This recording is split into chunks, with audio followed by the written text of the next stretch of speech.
대한민국 중심 채널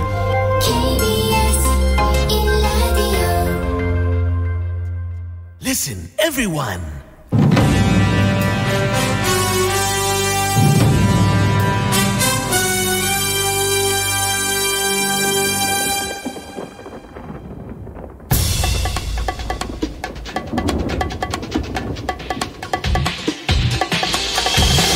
김용민 라이브.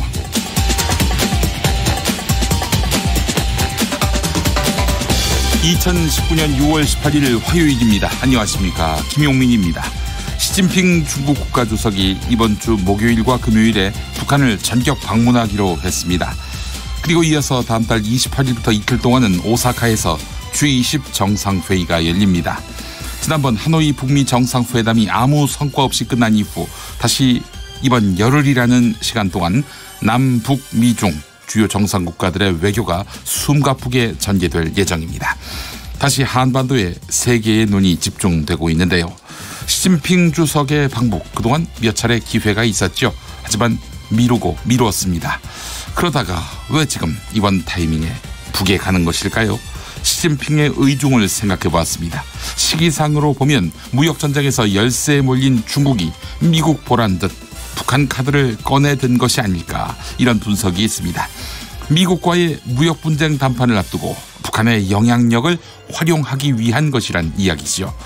미국은 중국과의 무역 분쟁이어서 대만과 홍콩 문제로 중국을 자극하는 상황입니다. 이런 가운데 중국은 그동안 자제해왔던 한반도 문제에 적극 개입하겠다는 의중을 드러냈다는 분석입니다. 김정은 북한 국무위원장 역시 5월 말 이후 적극적인 외교 행보를 보이고 있는데요. 이번 시진핑 주석과의 만남에서 비핵화에 대한 논의가 얼마나 이루어질지 주목됩니다. 한반도 태풍의 눈에 든 것일까요? 당신의 저녁은 아침보다 똑똑하다. 여기는 김용민 라이브입니다. 대한민국에서 가장 겸손한 스피커, 여러분은 지금 KBS 1라디오를 듣고 계십니다. 영상으로도 함께 하실 수 있습니다. 유튜브 KBS 1라디오 계정, 그리고 김용민 TV를 통해서 함께 하실 수 있습니다. 유튜브 검색창에 KBS 1라디오 또는 김용민 라이브 검색해 주시기 바라겠습니다. 잠시 후에 잠깐 인터뷰, 김진향 개성공업지구 지원재단 이사장 초대합니다. 김진향 이사장, 지난주 개성공단의 가치와 재가동의 필요성을 알리기 위해서 미국 워싱턴 DC를 다녀왔는데요. 어떤 성과가 있었는지 이야기 들어보겠습니다.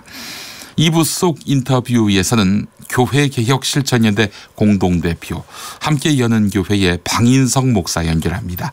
오늘 기독교 교회 원로들의 기자회견이 있었는데요. 한국기독교총연합회 대표회장 전광훈 목사를 강도 높게 비판했습니다. 기독교계 내부의 이야기 소상히 들어보겠습니다. 이어서 뉴스 진품 가품, 진짜 가짜 뉴스들을 촘촘하게 걸러보는 시간, 사단법인 평화나무의 권지연 센터장, 그리고 미디어 오늘 장슬기 기자와 함께하겠습니다. 김용민 라이브, 이번 한 주도 힘차게 달려보죠.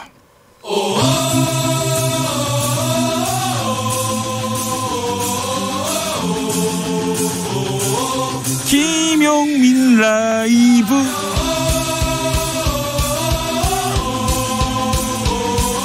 매일 오후 5시 5분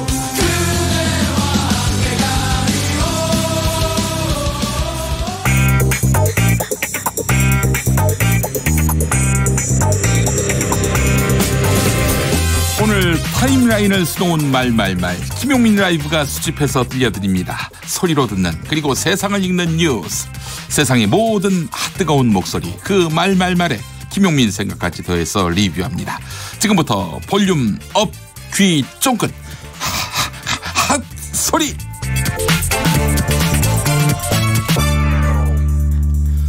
KBS 저널리즘 토크쇼 제이는 며칠 전 과하게 인쇄된 종이 신문지가 포장이 채 뜯어지기도 전에 폐지상으로 넘겨지는 충격적인 장면을 보도했습니다. 왜 이러겠습니까? 우리가 이만큼 찍어서 많은 독자들에게 돌린다라고 광고주를 속일 목적이었던 것이지요. 자원 낭비는 그 다음 문제였던 것입니다. 여러분, 이래도 됩니까? 언론사가, 또 신문사가요. TBS FM 김어준의 뉴스공장에 신지원 KBS 기자가 출연했습니다. 들어보시죠. 그 한 지국에서는 이틀 치면은 한 2,000부 정도를 폐지로 넘겨서 한 달에 150만 원 정도 수익을 얻는다고 하셨거든요. 네. 그걸 이제 운영난을 겪고 있으니까 운영비로 충당하신다고 했는데 이 지국장 말씀이 다른 지국은 더하면 더하지 우리보다 적지는 않은데 보통 4,500만 원씩도 폐지를 팔아서 수익을 얻는 지국도 그러면 있다고. 뭐 50% 이상, 절반 이상 그렇죠. 오자마자 예. 60% 이상도 그렇게 막 폐지로 간다. 네네. 계란파 그렇죠. 말고 다른 데로 가는 데는 없어요?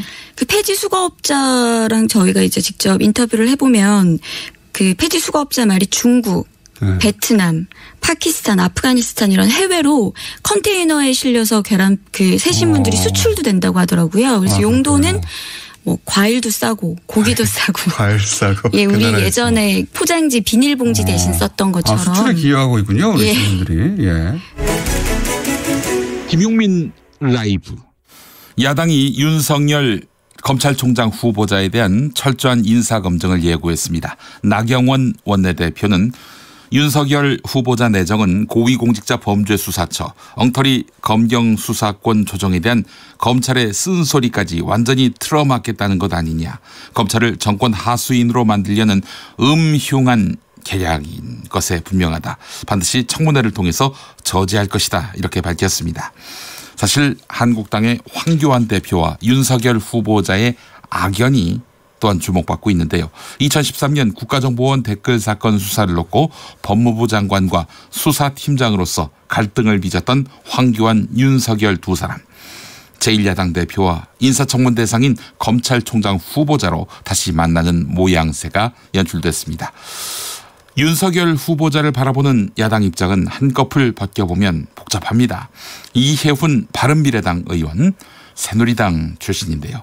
서슬퍼렇던 박근혜 정부 임기 첫 해에 정권의 정통성이 걸린 문제를 거침없이 파고든 윤석열 후보자를 상당히 높게 평가했습니다. MBC 라디오 시민보의 시선집중 일부분 들어보시죠.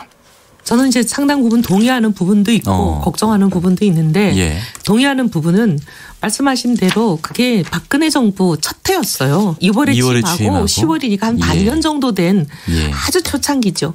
권력의 첫 해는 뭐 나는 새도 떨어뜨린다 그러면 굉장히 서슬퍼런 시절이죠.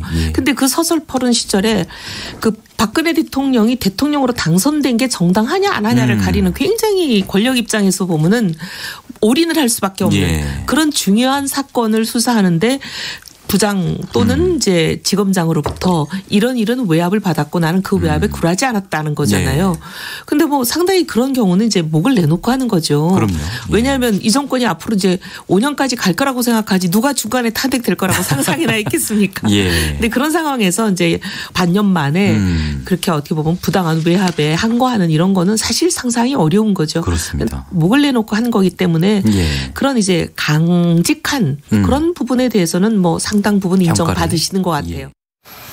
검사 출신이고 윤석열 검찰총장 후보자보다도 두 기수 위인 김경진 민주평화당 의원의 생각은 어떠할까요? 일단 윤석열 후보는 검경수사권 조정을 반대할 것이라고 짐작했습니다. 김경진 의원이 말입니다.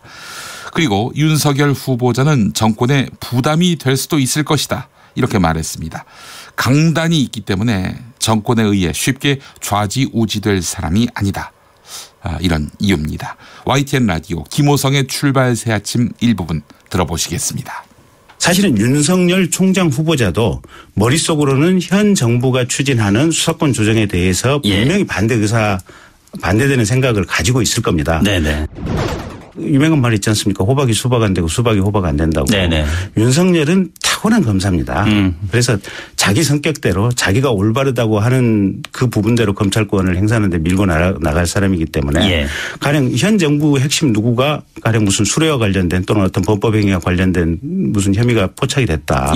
그러면 뭐 총장에 따라서는 눈치 보고 또는 증거가 완벽하게 쌓이기 전까지는 수사 개시를 안 할 수도 있는데 윤석열 총장 후보자 같은 경우는 그냥 통상적으로 증거가 쌓였을 때 수사 개시를 할 수 있는 아마 그런 강단이 충분히 되기 때문에 근데 그런 면에서 보면 정권에 의해서 그냥 쉽게 좌지우지 될 수 있는 그런 사람은 아니라고 보여집니다. 이승환의 세상에 뿌려진 신문이 아니라 세상에 뿌려진 사랑만큼 듣고 오겠습니다.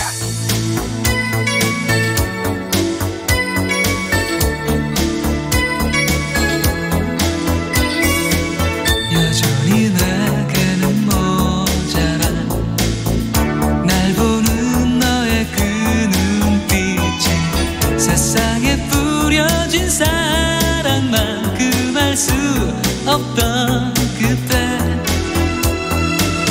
언제나 세월은 그렇게 잦은 잊음을 만들지만 정들은 그대의 그늘을 떠나는 지금 얘긴걸 사랑한다고 말하진 않았지 이젠 후회하지만 그대 뒤늦은 말 그 고백을 든 뒤로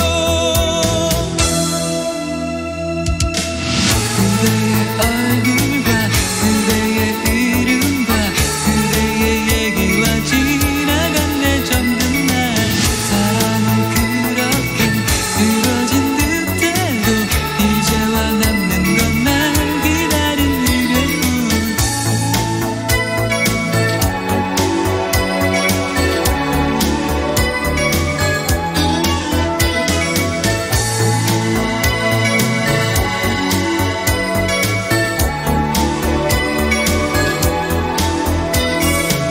언제나 세월은 그렇게 잦은 잊음을 만들지만 정들은 그대의 그늘을 떠나는 지금 얘긴걸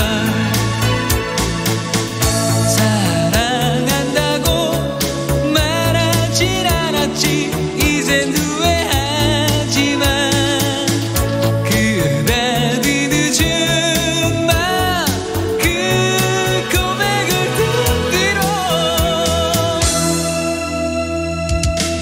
그대의 얼굴과 그대의 이름과 그대의 얘기와 지나간 내 젊은 날 사랑은 그렇게 이루어진 듯해도 이제와 남는 건 날 기다린 이별뿐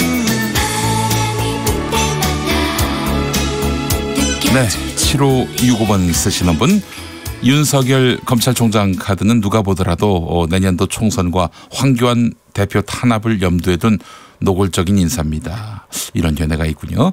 김선미님 현 정부도 윤석열 후보자가 불편할 테니 법무장관 대통령 말 듣는 분이 아니니 검경 수사권 조정도 검찰을 사랑하는 분이니 앞으로 검찰을 위한 합리적인 결정을 할 것이라 기대합니다. 라고 하셨습니다. 예, 다양한 짐작이 나오고 있네요. 자, 유튜브에서 불패님 윤석열이 맞나요? 윤석열이 맞나요? 라고 물어보셨습니다. KBS 박노원 아나운서가 페이스북에 남긴 걸 보니까 윤석열로 발음하면 됩니다. 그런데 KBS 안에서는 본인 의사를 존중해서 윤석열로 하자는 분위기입니다.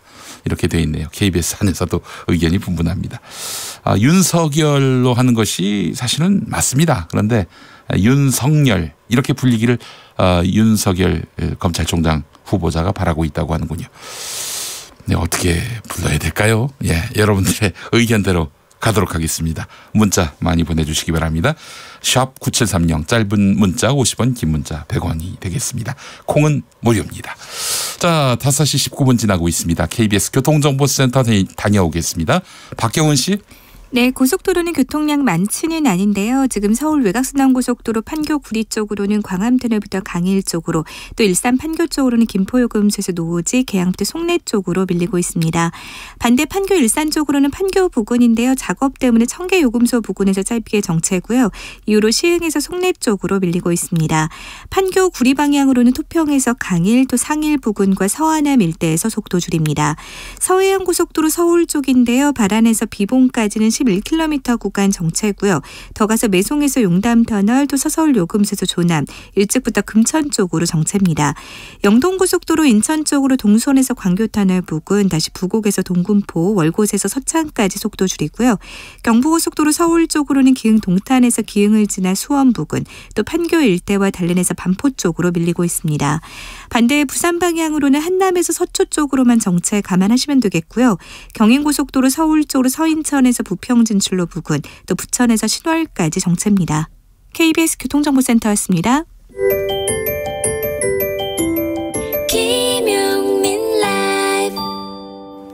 잠깐 인터뷰 준비했습니다. 지난주였습니다. 개성공단 대표단이 개성공단의 가치와 재가동의 필요성을 알리기 위해서 미국 워싱턴 DC에 있는 의회를 찾아갔습니다.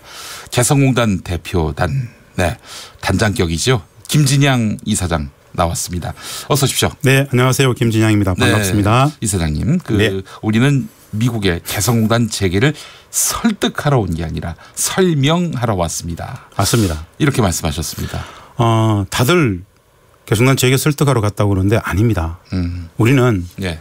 미 의회나 네. 미 정부가 우리가 아는 것보다도 더 모른다. 즉 개성공단의 평화적 가치를 너무 모른다고 판단했습니다. 그래서 온전히 개성공단의 위치, 북측 노동자들이 얼마의 임금을 받았는지, 네. 평화적 가치, 진짜 하고 싶었던 많은 이야기들을 제대로 온전히 최초로 날 것 그대로 기업가들의 입장에서 제 입장에서 개성공단을 설명을 충분히 하러 간 것이고 네. 남과 북이 합의한 곳이기 때문에 미국을 설득할 문제는 아니었다. 예. 공단에 대한 온전한 제대로 된 설명만 가치만 제대로 알아도 다른 판단을 할 수 있을 것이다. 그래서 개성공단 설명을 하러 간 겁니다. 네, 알겠습니다. 이제 미국에 다녀오셨는데 만나신 분들이 누굽니까?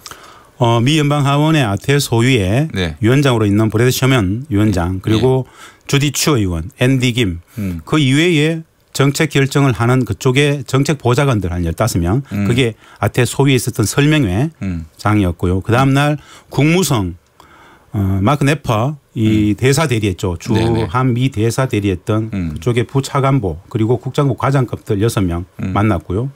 따로 USIP라든가 카네기 재단 그리고 스탬슨 센터, 윌슨 센터와 관련된 한반도 전문가들 워싱턴에 있는 싱크탱크의 주요 한반도 전문가들 2번에 걸친 간담회를 통해서 쭉 만나고 왔습니다. 아, 그래요. 일부 언론에서는 싸늘한 반응을 보였다. 부정적인 입장을 전달했다. 이렇게 보도했는데 실상도 그렇습니까? 전혀 아닙니다. 전혀 아니군요. 예. 진짜 우리가 현장에서 이 보도를 듣고 네. 보고 우리 기업인들은 굉장히 좀 분노했습니다. 뭐냐. 우리가 무슨 설명을 했는데 미국이 싸늘한 반응을 보냈다는 게 아닙니다. 예. 아태 소위 설명회도 마찬가지였고 미 국무성 관계자들 면담도 마찬가지였습니다. 그들은 이렇게 얘기했습니다. 전통적으로 우리는 개성공단 재개의 문제, 남북 경협의 문제를 비핵화의 진전의 결과로서 맞춰야 된다라고 보고 있는데 네. 그럼에도 불구하고 최초로 한번 직접 그 당사자들인 기업들 입장을 한번 제대로 설명을 한번 들어봅시다 라고 해서 네. 그네들의 기본 베이스를 깐 그 전통적인 설명을 듣고 우리 이야기를 한 겁니다. 직접 그것 때문에 간 거예요. 예. 그 미국의 입장은 우리가 충분히 알고 있었고 그들에게 직접 개성공단의 평화적 가치 그리고 북측 노동자들에게 지급되어지는 임금이 네. 전용되지 않는다. 네. 그리고 개성공단의 북측 노동 임금은 북측에게 달러 박스가 아니다. 네. 라는 3가지 의구심을 명확하게 설명을 했습니다. 충분히 많은 시간을 들여가지고 설명을 했고 그 반응 속에서 미 의회도 국무성 관계자들도 처음 듣는 이야기도 많고 이렇게 네. 직접 설명을 듣고 나니까는 굉장히 많은 부분들이 이해가 된다라고 했었고 그래서 굉장히 우호적이고 호의적인 분위기 속에서 분위기가 진짜 좋았어요. 이렇게 나갔어야 되는데 네. 아니 우리가 가서 설명을 막 했는데 굉장히 냉담한 반응을 보였다? 전혀 아니었습니다. 어느 분이 그런 보도를 했습니까? 딱 집어서 말씀드릴 수가 없습니다. 예. 우리 기업인들이 이야기할 수 있을 것 같은데 알겠습니다. 진짜 이건 그 현장에서 우리 기업들은 또 쏘갔다는 이야기를 하더라고요. 예. 이게 말이 되냐고. 그래서 예. 그 귀국해서 정확하게 다시 알리면 됩니다라고 했습니다. 싸늘한 반응을 보였다라고 믿고 싶은 언론들이겠네요. 한마디로 얘기해서. 예. 예, 있습니다. 알겠습니다. 자, 일단 말씀하신 내용 중에서 예. 개성공단이 북한의 달러 박스다. 그러니까 이제 한마디로 얘기해서 개성공단에서 이제 노동의 대가를 북한이 제공했는데 여기에 상응하는 뭔가 보상이 이루어진단 말이죠. 이거를 갖고 북한이 핵 개발에 전용하고 있다. 이런 인식인 거죠? 그렇습니다. 그동안. 가장 두 가지 핵심이었어요. 네. 저희들이 제가 직접 프레젠테이션을 통해서 설명했던 것도 마찬가지고 네. 많은 국무성 관계자들한테 설명했던 것도 마찬가지입니다. 미국의 주류 언론이나 내지는 전문가들 이 국무성 의회가 몰랐던 게 뭐냐. 네. 개성공단을 애초에 남과 북이 평화를 위해서 경협의 방식을 택했던 평화적 가치를 잘 모르더라는 것이죠. 예, 예. 이렇게 설명을 했습니다. 미국의 전통적인 입장은 비핵화의 결과물로서 비핵화의 진전의 과정에 속에서 개성공단 재개를 자꾸 이야기를 하는데 예, 예. 우리는 개성공단 재개의 가치가 비핵화의 가치하고 똑같다고 생각한다. 그게 뭐냐. 비핵화의 궁극적 가치가 한반도의 평화의 실현이다. 그렇죠. 그렇다면은 개성공단 재개 자체가 돈이 아닌 평화의 가치 실현이었다. 즉 평화를 위한 비핵화라면은 네. 똑같이 평화를 위한 개성공단 재개하고 맞물린다. 비핵화도 개성공단 재개도 하물며 종전선언도 평화협정도 다 똑같이 평화를 구현한 것이 아니냐. 그렇다면은 비핵화를 하는 이유가 평화이기 때문에 개성공단 재개를 통해서 평화의 선순환 구조 비핵화를 추동할 수도 있다라고 설명하면서 예, 예. 개성공단 재개에 대해서 반대하는 일부의 목소리는 네. 한마디로 개성공단이 북측에게 달러박스가 되고 임금이 전용되어진다라는 그런 왜곡된 잘못된 오해들을 가지고 그렇게 얘기하는 것 같은데 네네. 북측 노동자들에게 한 달간 63불 내지는 150불이 주어지는데 4인 가족 나눠보면은 한 달에 북측 1인당 그거 30불도 채 안 된다. 그걸 가지고 생활을 하고 진짜 남아가지고 임금을 전용했겠느냐. 예. 아니지 않느냐. 그리고 무엇보다도 달러를 기축통화로 만든 것은 우리 남측이 북측을 설득해서 만들었던 것이다. 개성공단을 국제공단을 하기 위해서 우리가 달러를 기축통화로 만들었는데 그럼 달러가 진짜 문제라면은 달러 말고 다른 걸 해도 되겠느냐. 현물이 들어가면 어떻게 했느냐. 쌀, 의약품, 예. 분유 예. 이러면 달러의 문제가 완전히 이렇게 투명해지지 않겠느냐. 예. 이런저런 이야기를 했어요. 그런데 북측이 미국이 놀라웠던 것은 한 달에 얼마라고? 북측 4인 가족 1인당 30불도 안 된다. 예. 그걸 모르는 거예요. 과연 이 전용이라는 것이 얼마나 어처구니 없는 것이냐. 아니다라는 이야기를 했었던 것이죠. 그리고 개성공단이 서울로부터 60km밖에 안 된다. 네. 휴전선에서 바로 보인다. 네. 그 위치조차도 사실은 정확하게 모르더라는 것이죠. 어디 있는지 개성이 어디 있는지도 몰랐어요. 굉장히 놀랐습니다. 이분들이 기본적으로 개성공단의 본질적 가치도 기본 개념도 잘 모르고 그냥 공단이기 때문에 달러박스이구나. 그냥 맹목적으로 반대했다라는 생각을 지울 수가 없었습니다. 그런 부분들을 충분히 설명할 수 있었던 것들이 이번에 굉장히 큰 성과였다. 우리는 이렇게 생각하죠. 예, 알겠습니다. 그러면 다들 뭐 뜨악하는 분위기였겠네요. 그러면서 대안을 마련해 줬었어요. 네. 거기에 있었던 스틴슨 센터라든가 USIP라든가 카네기 재단 윌슨 센터의 많은 엑스퍼트 전문가들이 네. 쭉 들었는데 네. 미국의 유일한 관심은 그 달러 박스라는 그다. 그럼 달러 박스가 아니다라는 것만 명확히 성립이 된다라면은 네. 평화적 가치 그만큼 있다라면은 네. 그거 전향적으로 생각할 수 있지 않겠느냐. 네. 귀측은 돌아가거든. 네. 달러를 대체할 수 있는 방법을 한번 고민해봐라. 그리고 달러가 실질적인 그 몇 불이라도 네. 직접 그들의 노동의 대가로 쓰여진다라는 것을 증명만 할 수 있다라면은 이거 안 할 이유가 없지 않겠느냐. 예. 이게 예. 우리가 만났던 소위 말하는 한반도 전문가들이 우리의 이야기를 듣고 네. 대안을 이야기해 줬던 겁니다.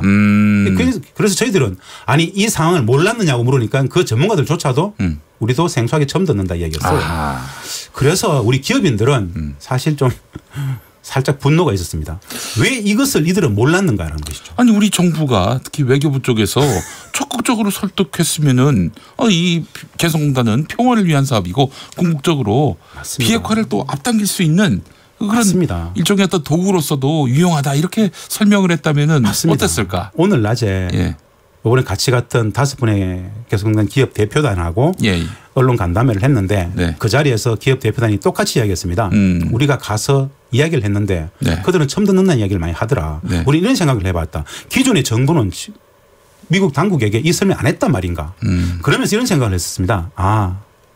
우리 정부 당국에 미국을 파트너로 하고 있는 그 외교부에 있는 당국자들조차도 사실은 개성공단에 대해서 깊이 있는 이해가 없었을 수도 있겠다라는 생각을 했습니다. 그래서 오늘 그 자리에 오셨던 언론사 기자들 또한 마찬가지로 외교부의 당국자들을 좀 이야기 설명을 좀 충분히 하는 것도 하나의 방법이겠다 이런 이야기를 했던 적이 있는데 맞는 말씀이십니다. 예. 미국 의원들에게 개성공단을 직접 방문해달라 이런 제안도 한번 하실 법하지 않았나 싶습니다. 직접 했습니다. 하셨어요? 두 가지를 이야기했습니다. 그쪽에서 저한테 이렇게 물었습니다. 북측이 진짜 비핵화를 할 거라고 믿느냐라고 물었어요. 전 이렇게 답변을 했습니다. 예. 나는 오래된 북한 학자이기도 하지만 직접 개성에서 4년간 대북 협상을 전담했던 장기간 북측에 체류했던 유일한 학자라고 저는 자부하는데 그 답변에 질문의 그 답은 북측이 진짜 핵을 포기할 것이냐에 대한 답은 미국이 진짜 북측과 평화협정을 체결할 것이냐라는 것이 답이 있다. 북에게 CVID를 이야기하려면 미국은 북에게 CVIG 즉 체제안전 보장을 개런티해야 된다. 국가안보에 대한 확고한 책임을 담보를 해주지 않고 핵을 포기하려고 하는 것은 이 상호 작용적이지 않다. 예. 즉 미국이 북측과 평화를 진짜 구현할 의지가 있음을 북측이 안다라면은 비핵화한다. 같은 맥락에서 나는 북측이 진짜 원하는 것은 북측과 참으로 많은 협상을 통해서 한 가지 확인한 게 있다. 북측은 미국에게 종전선언 평화협정만큼이나 원하는 게 있다. 바로 미국의 기업들이 북측에 들어오는 것을 진짜 원한다. 아, 개성공단에. 북측은 미국이 전통적인 상업국가이기 때문에 네. 미국의 기업이 들어오면은 물리적으로 구조적으로 전쟁이 사라진다고 보는 것 같더라. 네. 그렇다면은 비핵화의 궁극적 가치가 평화라면은 북이 평화를 원한다는데 네. 미국의 기업들 개성에 들어가는 순간 내가 보기에 비핵화의 선순환 구조를 구현할 수 있다. 네. 관심 있는 기업들을 북측 개성단에 한번 투자를 인도해보라. 우리는 받을 준비가 되어 있다. 미국도 네. 받을 것이다. 네. 이건 내가 보기에는 어떤 수많은 협상보다도 더 실질적인 평화를 담보할 수 있는 장치다. 그래서 공식적으로 난 초대하고 싶다. 예. 그리고 이 자리에 있는 아태 소위 의원님들, 보좌관들 마찬가지, 미 국무성 관계자들 마찬가지 개성공단에서 어떻게 평화가 만들어졌는지를 백문이 불여일견이다. 와서 보라. 내가 공식 초대한다. 네. 와서 한번 봤으면 좋겠다. 그래서 초대를 같이 했습니다. 아, 그래요. 이렇게 해서 개성공단에 사실 기억자도 몰랐던 분들, 많이 알게 미국의 됐죠. 조회 정치인들, 개성공단이 어떤 실체를 갖고 있는지를 네. 어느 정도 윤곽이라도 잡을 수 있게 되지 않았나 싶은데, 자 이제 미국에 가서 또 인사들 만나셔가지고 네. 그분들이 어떤 인식을 갖고 있는지 네. 또 그분들이 이제 그 달러 박스라는 이미지를 벗기 위해 애쓰라고 이렇게 또 그렇죠. 조언을 해줬단 말이죠. 전문가들이. 앞으로 김진장 이사장님 어떤 활동을 벌이실 겁니까? 이번에 다녀오면서 우리 기업 대표단 정계섭 회장님이라든가 김학건 고모님, 한재권 고모님 다들 고생하셨는데요. 예. 이 기업분들이 한결같이 느꼈던 게 있습니다. 자주 오자. 자주 미국에, 만나야 되겠다. 미국에. 우리라도 직접 설명을 해야 되겠다. 정부와 정부 간에는 어려움이 많아가지고 사실은 구조적인 한미동맹 관계 속에서 네. 운신의 폭이 적다 하더라도 네. 기업인들은 마음껏 얘기할 수 있지 않겠는가. 네, 자주 네. 보자. 그리고 예. 미국의 빅마우스라고 할 수 있는 많은 하모드 전문가들을 우리가 초대해가지고 현장도 보여주자. 예. 우리가 직접 나서서 설명하는 것이 오히려 효과가 좋겠다. 아하. 똑같은 맥락에서 저도 예. 향후의 후속 조치로서 이번에 만났던 그 관계자들에게 개성단 관련된 영문 자료들 많이 보내줘가지고 그들이 이 모멘텀을 계속 유지해갈 수 있도록 네. 기회가 된다면 초대도 직접 하고 그들을 한국에 불러가지고 심포지움이든 개성단 재개 정상화 관련된 여러 많은 담론들을 만들어내는 작업들을 후속 작업에서 할 수 있겠다는 생각이 들었고 다시 그쪽에서 부른다라면 국무성이든 그것이 국방성이든 관계없이 언제든지 오겠다 그랬습니다. 네, 그 네. 작업들을 후속 조치로서 생각을 하고 있습니다. 알겠습니다. 지금 금강산 관광에 대해서는 미국이 어떻게 해석하고 있습니까? 금강산 관광에 대해서는 단 한 번도 논의를 해본 적이 없습니다. 오로지 개성공단만 말씀드렸습니다. 그래요?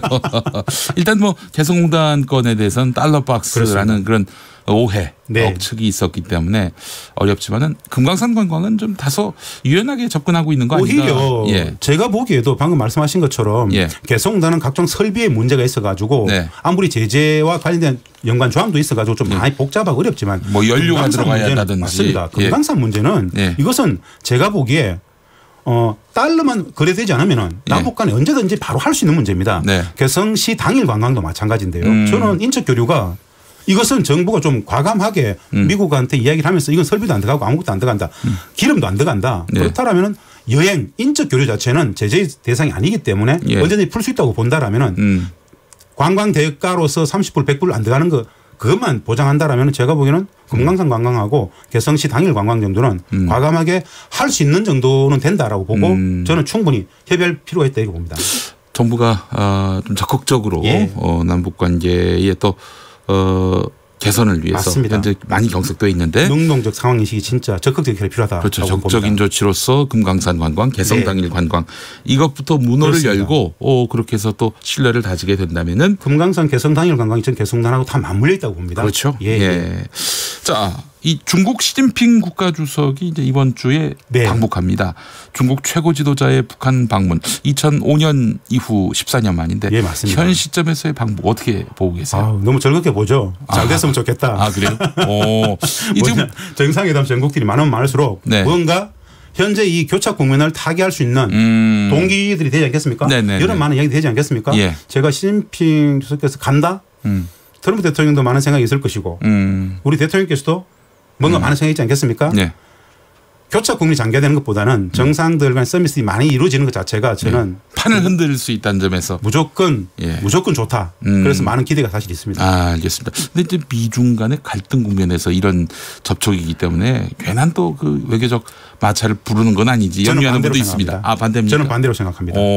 저는 이 말씀 꼭 드리고 싶은데요. 예. 2.28 하노이 회담이 교착 국면이 결렬됐던 것들은 소극적 상황인식, 피동적 태도가 하나의 저는 요인이 있다고 봅니다. 예. 즉 미국으로 하여금 합의를 하지 않아도 되는 조건들을 만들었던 것은 소극성이었다. 우리 전부 다. 네네. 적극적으로 남북관계가 막 요동치고 북중관계가 요동치고 이렇게 해야 미국도 적극적으로 서명하려고 하지. 아무런 움직임도 없으면은 굳이 서명하지 않아도 되는 여지들을 만들어준 것 아닌가. 네. 저는 그래서 남북이 안보리 제재 속에서도 할 수 있는 것들은 적극적으로 했으면 좋겠다. 아하. 그것이 오히려 미국을 더욱더 추동할 수 있고 네. 북중 관계가 올라가면 미국 입장에서는 몸이 조금 달지 않겠습니까? 그러면은 오히려 선순환 구조를 만들어갈 수 있다. 뭔가 교착 국면을 해법을 통해서 풀 수 있는 계기들로 작동될 수 있다. 저는 그렇게 봅니다. 예, 알겠습니다. 김진양 개성공업지구 지원재단 이사장과 함께했습니다. 얼마 전 미국 다녀와서 미국 정치인들을 상대로 해서 개성공단 사업에 대해서 설명을 했는데요. 자, 앞으로도 활발한 활약 기대하겠습니다. 네, 고맙습니다. 감사합니다.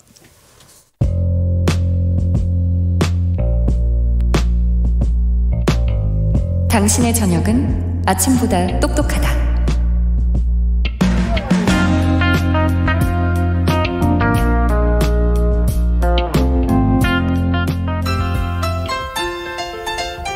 네, 여러분 안녕하십니까. 용용 엄지 이용입니다. 날씨가 참 변덕스럽습니다. 비방울이 오락가락하고 있는 가운데 이 석석 어디 나가 있을까요? 불러보겠습니다. 석석. 네, 석석 오창석입니다. 저는 오늘 홍문종 의원을 만나러 나와 있습니다. 네, 신공화당을 창당하겠다. 9월부터 본격적으로 활동하겠다. 이런 이야기를 하셔서 직접 말씀을 들어보려는데 아니 이 자리에 박근혜 전 대통령이 오셨네요. 제가 감옥에 있는데 안녕하십니까. 오랜만에 인사드립니다. 근데 홍문종 의원이 저를 지지합니까? 금시초문입니다. 일단 놔두시지요. 네. 박근혜 전 대통령을 지지하는 친박을 모아서 신당을 만든다는데 박근혜 전 대통령을 1호 당원으로 모신다고 했습니다. 소식 들으셨습니까? 그것도 금시초문입니다. 근데 당 이름이 친박당입니까? 아닙니다. 대한애국당의 새 이름으로 신공화당이라고 합니다. 말씀드리는 순간 이 소식에 화가 잔뜩 난 분이 오셨습니다. 말씀을 나눠보겠습니다. 안녕하십니까. 저는 박근혜 전 대통령의 동생 박근영 씨의 남편이자 공화당 원조 공화당의 총재 신동욱입니다. 네, 공화당이 이미 있는데 신공화당을 만든다. 여기에 대해서 어떻게 생각하십니까? 한 말씀 하신다면요. 그러니까 이것은 칼만 안 들었지 정치 강도라고 할 수 있습니다. 장사에는 상도가 있고 정치에는 정도가 있는 법. 신공화당 창명은 어불성설의 언어 도단입니다. 박정희 공부부터 하면서 진정성을 보인다면 내가 다시 생각을 해보겠습니다.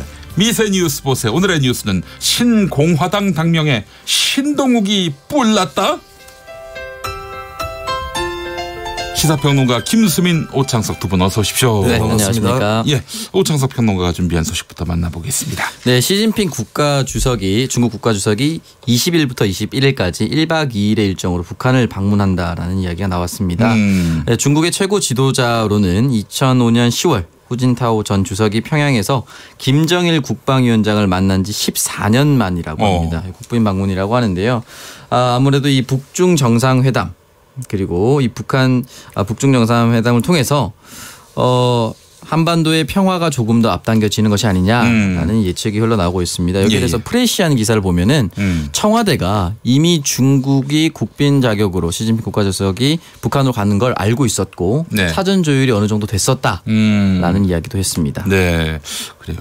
그 중국 그 시진핑 주석의 방북 소식을 전하는 북한 방송 보도를 보니까 습근평 동지라고 하더군요. 습근평. 시진핑을 습근평이라고. 예전에 그 마오쩌둥을 모택동 이렇게 표현하듯이 한자 발음대로 그냥 얘기를 하는군요. 습근평 하니까 좀 아주 생소하네요. 생경하고. 알겠습니다. 자, 미중 무역 전쟁이 한창인 가운데 시진핑 중국 국가주석의 방북 어떤 의미를 갖고 있는지 언론마다 해석이 분분합니다. 자, 이런 가운데 무역 전쟁 때문에 메이드 인 차이나 자전거가 사라졌다. 이런 보도도 나오고 있어요. 네, 그 세계 최대의 자전거 업체 자이언트가 미중 무역 전쟁 때문에 미국 수출용 자전거를 더는 중국에서 생산하지 않는 것으로 전해졌습니다. 이 자이언트사의 보니투 회장이 블룸버그와의 인터뷰에서 이렇게 얘기를 했는데요. 트럼프 대통령이 관세 위협을 가하자마자 신속히 결단을 내렸다라고 합니다. 지금처럼 중국에서 생산한다면은 미국 내 가격이 평균 $100, 우리 돈으로 약 12만 원 정도가 오르기 때문에 이 사태를 피하고자 대만으로 이동을 했고 현재 대만 공장을 2교대로 가동하고 있다라고 합니다. 그리고 지금 기존에 있었던 중국 공장 6곳 가운데 한 곳을 폐쇄하기로 했고 앞으로는 헝가리에 새 공장을 짓고 동남아시아 업체와 제휴를 검토하고 있다라고 발표를 했습니다. 그렇군요. 알겠습니다. 자, 다음 소식 살펴보겠습니다. 목포 부동산 투기 의혹을 받고 있는 무소속 손혜원 의원이 불구속 기소 처분을 받았어요. 네, 오늘 기소가 된 거죠? 네, 서울 남부지검 형사 6부가 밝힌 것인데요. 부동산 투기 의혹에 대해서 손혜원 무소속 의원을 법률 위반 혐의로 불구속 기소했다라고 밝혔습니다. 이 내용을 보면은 일단 국토교통부 주관 도시재생 뉴딜 사업이라는 이 사업의 공모 계획 자료를 손혜원 의원 쪽에서 먼저 취득을 한 다음에 총 14억 원 상당의 부동산을 조카 2명, 지인 5명, 재단법인과 회사 등 차명으로 토지를 매입한 그런 혐의를 검찰에서 적용을 한 것이고요. 손 의원 말고도 보좌관 A모 씨 그리고 목포 지역 부동산을 소개했던 B모 씨 등도 같이 불구속 기소가 됐습니다. 이에 대해서 손혜원 의원 측은 한 조카가 이제 부동산을 3건 보유를 했는데 이 조카에 대해서는 차명 거래가 아니었다라고 검찰이 얘기를 하면서 창성장이라고 하는 건물을 보유한 한 명의 조카에게만 또 차명이라고 그렇게 혐의를 부여했던 검찰에 대해서 좀 지적을 했습니다. 네, 방식이 다 똑같은데 어떤 조카는 기소, 어떤 조카는 불기소 이렇게 된 것이 이 검찰 수사가 온당하냐라는 것이 이제 손혜원 의원의 반박이죠. 네, 그렇습니다. 그러면서 억지스러운 검찰 수사 결과라고 표현을 하면서 재판을 통해 당당히 진실을 밝히겠다고 얘기를 했고요. 만약에 진짜 차명이라면 전 재산을 국고로 환원하겠다라고 했던 예전의 방침을 재확인시켰습니다. 네, 알겠습니다. 또 손 의원이 입수했다는 이 목포시 그 도시재생 관련한 서류들은 이미 목포 안에서는 구문이었던 것이고 기밀 자료가 아니다. 이런 주장도 지금 나오고 있어서 앞으로 그 재판 과정을 좀 지켜봐야 될 것 같습니다. 오창석 평론가, 다음 소식은 뭡니까? 네, 문희상 국회의장이 여야 원내대표 회당에서 국회 정상화를 당부했습니다. 하지만 이제 평행성만 재확인을 했는데요. 아무래도 자유한국당이 아직까지는 받아들이지 않은 모습입니다. 다만 윤석열 검찰총장 후보자 청문회 개최에는 자유한국당 역시 공감대를 형성했습니다. 이거는 이제 하겠다. 네, 이거는 빠질 수 없다라는 의지를 드러낸 것으로 보이는데요. 다만 일각에서는 이미 이렇게 국회의장과 여야 교섭단체 원내대표가 만났다는 것만으로도 대화의 불씨가 살아난 것이다라고 볼 수 있다라고 얘기를 했습니다. 실제로 나경원 원내대표는 문 의장을 만나서 주요 정치 현안에 대해서 견해를 나눴고요. 이인영 더불어민주당 원내대표 그리고 오신환 원내대표는 여전히 시간이 남아있고 국회 정상화보다 중요한 가치는 없다. 라고 하면서 국회 정상화에 대한 강조를 다시 한번 냈습니다. 그래요. 자유한국당이 아직 구체적으로 국회 일정 참여와 관련해서는 윤석열 검찰총장 후보자 청문회 외에는 다른 일정 참여에 대해서는 아주 긍정적인 견해를 밝히지 않았기 때문에 지켜봐야 할 건데 어쨌든 다시 들어오는 거 아닙니까? 다시 들어오려는 출구 전략을 이걸로 삼을 수도 있다라는 생각이 듭니다. 네. 자유한국당 나경원 원내대표가 국회 복귀 가능성을 시사해서 이것도 뉴스가 되고 있어요. 네, 제가 어제 이 자리에서 윤석열 청문회 때문에 자유한국당에 복귀할 수도 있다라고 관측을 했었고 거기에 대해서 김용민 MC께서 딱 잘라가지고 그럴 리가 있겠느냐라는 식으로 얘기를 했었는데 이게 하루 만에 이렇게 나타나고 말았습니다. 제 말은 농담이었습니다.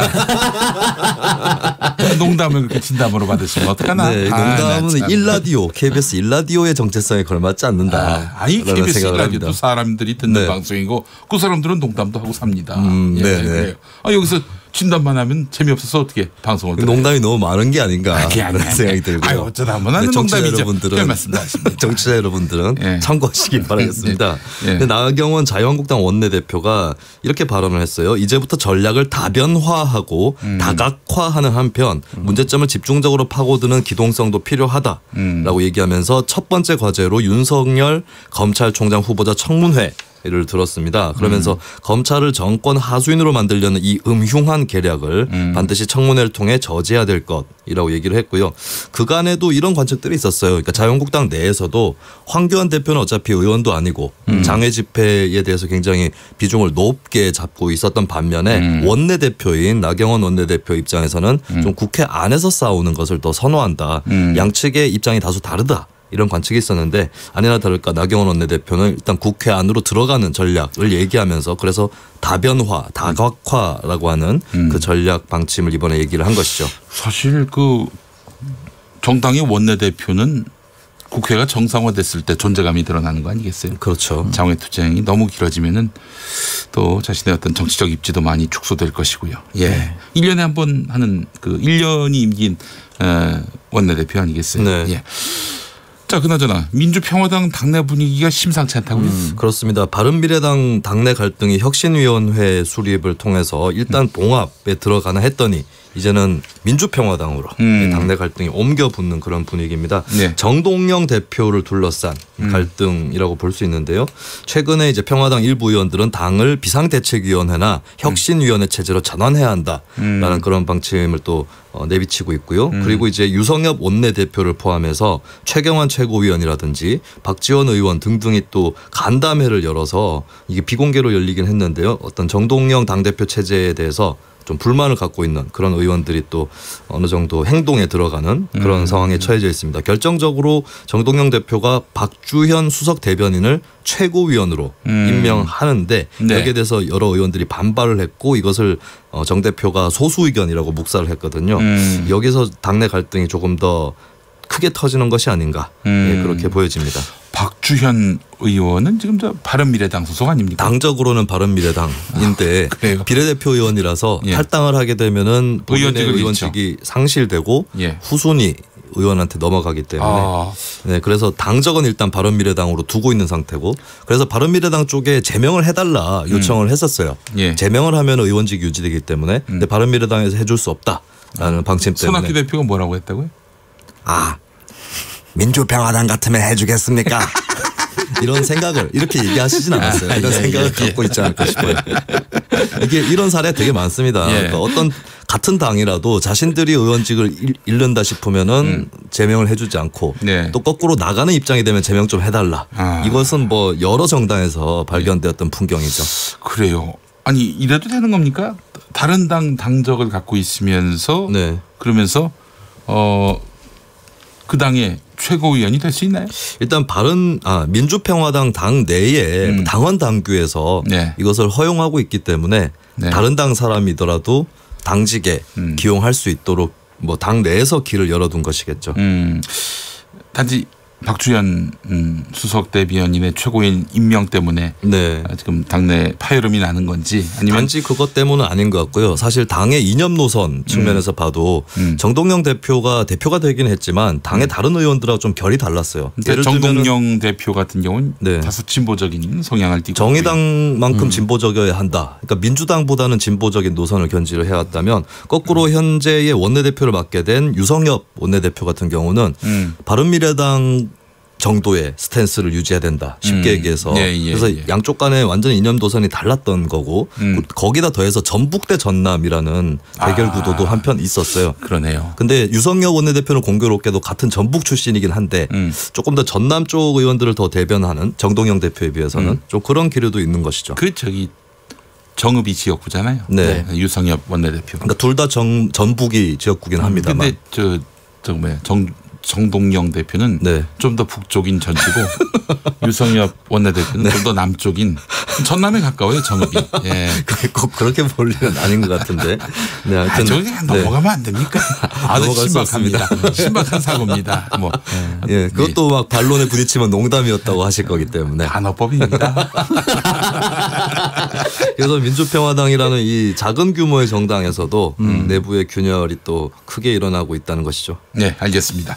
자, 오창석 평론가 다음 소식 전해주시죠. 네, 지금 이제 사무총장직을 내려놓긴 했는데요. 그 자유한국당의 전 사무총장인 한선교 의원이 황교안 대표와 기자가 이제 기자간담회 가졌을 때 쪼그려 앉아서 있는 모습을 보고 아주 걸레질을 한다 이런 표현을 썼었습니다. 예. 네, 사과를 발표하긴 했었는데요. 이 이후에 각 정당들이 기자들을 맞이하는 모습이 좀 바뀌었다고 합니다. 먼저 바른미래당은 원내대표실을 카페식으로 꾸며서 편하게 앉을 수 있도록. 그래요? 네, 더 이상 쪼그려 앉지 않아도 되는 아주 카페식으로 잘 단장을 했다라고 합니다. 이렇게 바꾼 아이디어는 김수민 대변인의 아이디어였다라고 하고요. 대단합니다. 우리 김수민 씨. 그런 아이디어를 다 내시고. 김수민 바른미래당 대변인은 거의 배려심이 동명이인인 저하고 비슷한 수준이거든요. 아, 그래요? 네. 알겠습니다. 네, 그리고 더불어민주당의 박찬대 정춘숙 원내대변인은 아예 기자들과 함께 복도 바닥에 앉아서 함께 브리핑을 했다라고 이야기를 합니다. 바른미래당이 아주 좋은 아이디어를 낸 것 같아요. 네, 맞습니다. 그런 걸 또 기화로 해가지고 또 이런 기자를 배려하는 모습을 보이니까 역시 그 신박하다. 네. 젊은 국회의원이 아이디어 낸 거 아니에요? 근데 이런 측면도 있을 거예요. 출입 기자 수가 민주당이나 한국당보다는 좀 적겠죠. 그래서 공간을 할애하는데 여유가 좀 있는 게 아닌가 이런 생각도 해봅니다. 슬픈 현실이. 그렇죠. 이런 걸 또 이용해 가지고 좀 공간 여유가 있어서 이걸 또 기자를 위해서 기자 복지를 위해서 쓴다면은 좋은 거죠. 민심에 또 이슈에 민감한 그런 자세를 보이는 것도 필요할 테고요. 자, 한선교 의원은 사무총장직을 사퇴했고, 네. 알겠습니다. 김수민 평론가 다음 소식 뭡니까? 네, 지난 15일 오전 6시 50분쯤에 삼척항 인근에서 조업 중이던 북한 어선이 남한 어선에 의해서 발견이 되었었죠. 네. 이 어선에 타고 있던 북한 어민 4명 중 2명은 귀환을 하고요. 2명은 남측으로 귀순했다고 통일부 당국자를 통해서 전해졌습니다. 통일부에서는 인도주의 원칙에 따라서 이런 문제를 처리를 해왔고 본인 자유의사가 제일 중요하다라고 얘기를 했어요. 그러니까 귀순하고 싶은 사람은 귀순하고 북으로 가고 싶은 사람은 돌아가라. 뭐 이런 방침에 따라서 이루어진 일이라고 볼 수 있고요. 귀순한 2명의 어민은 정부 합동신문센터, 북한 이탈 주민보호센터 등을 거쳐서 조사와 교육 등을 받을 예정입니다. 좀 얘기 들어보니까 북한에서는 탈북한 사람의 가족들이 예를 들어서 그 부당행위를 당한다든지 불이익을 당한다든지 그런 일이 거의 없다고 하더라고요. 네, 탈북 규모가 계속 늘어왔거니와 그 가족들에 대해서 보복을 하게 되면 오히려 민심 위반이 굉장히 심해질 수가 있겠죠. 네. 그리고 이제 김정일 위원장, 당시에 김정일 위원장 또 남북 정상회담 때 김대중 대통령 앞에서 탈북민 얘기를 또 꺼낼 정도였습니다. 그러니까 비난하면서 꺼낸 것이 아니라 그런 사람들이 있다라는 취지에서 얘기를 해서 북한에서는 탈북민에 대한 그 가족에 대한 연좌적인 탄압은 거의 없다고 봐야 될 것 같아요. 과거에 비해서 이제 정책이 좀 바뀌었다라고 볼 수 있는데 과거는 이제 떠나간 사람들의 가족을 위해를 가해서 좀 압박을 했다면 지금 같은 경우는 남한에 내려갔다가 다시 돌아오는 경우도 발생합니다. 그만큼 남한 살기 어렵고 북한이 더 좋다. 이런 게 오히려 체제 홍보에 도움이 돼서 가족을 절대 이렇게 부당하게 처우한다든지 이런 거는 요즘엔 정말 거의 없어졌다고 얘기를 하더라고요. 예, 알겠습니다. 자, 오창석 평론가, 정부가 오늘 발표한 지속 가능한 기반시설 안전 강화 종합대책 어떤 내용이 담겨 있나요? 네, 그 최근에 이제 인천의 붉은물 수도관 이런 것들이 있었지 않습니까? 이게 아마 노후해서 이렇게 됐다라는 것이 가장 설득력 있는 주장인데요. 예. 내년부터 4년간 노후 기반 시설 안전 확보를 위해서 매년 8조 원씩 32조를 투자한다라고 합니다. 투자 대상은 열수송관, 통신구 등의 지하 시설물의 긴급 보수 그리고 지하 공간 통합 지도 구축 등에 포함될 거라고 예상을 하고 있습니다. 네, 알겠습니다. 김수민 평론가가 30초 안에 이 뉴스 전할 수 있을까요? 네, 제주 제2공항 반대단체가 오늘 기자회견을 열었습니다. 예. 제2공항 입지검토위원회에서 공항 인프라 확충에 대한 비교 검토, 입지 선정 과정 이런 문제들이 드러났는데도 국토부 측이 해명하지 못하고 도민 공론화를 거부한 것에 대한 규탄 기자회견이었고요. 또 그 제주도 대학 교수로 구성된 제2공항 문제를 둘러싼 갈등 해결을 바라는 제주 지역 대학 교수 모임도 문재인 대통령이 후보 시절 약속한 절차적 투명성을 전제로 제2공항 추진에 관련한 공약을 지켜야 한다라면서 촉구했습니다. 제주도의 핫한 이슈입니다. 네. 이 공항 문제. 알겠습니다. 자, 민의 한수로 가겠습니다. 네, 아까 한성교 의원 관련 소식 전해졌었는데요. 수많은 기자들이 못한 일, 한 명의 한선교가 해냈다. 알겠습니다. 자, 서기한수. 제가 똑같은 얘기를 하려고 해서 바꾸겠습니다. 네. 이국종 교수와 함께 이제 경기도가 닥터헬기 이창용 협약을 체결했습니다. 네. 소음보다 안전이 더 중요하다라고 하고 싶습니다. 알겠습니다. 자, 김수민 평론가와 오창석 평론가와 함께한 시간 미세 뉴스 보세 여기까지입니다. 두 분 수고하셨습니다. 네, 고맙습니다. 자, 김용민 라이브 6시 5분 2부에서 돌아오겠습니다.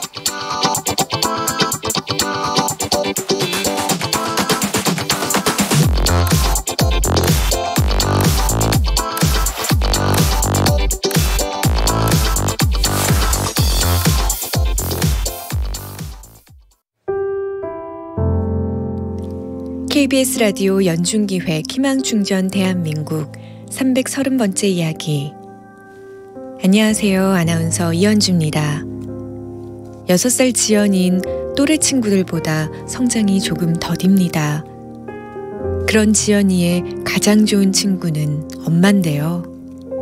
열심히 잘 놀아주려고 제가 해줄 수 있는 게 뭐 책 읽어주고 같이 놀아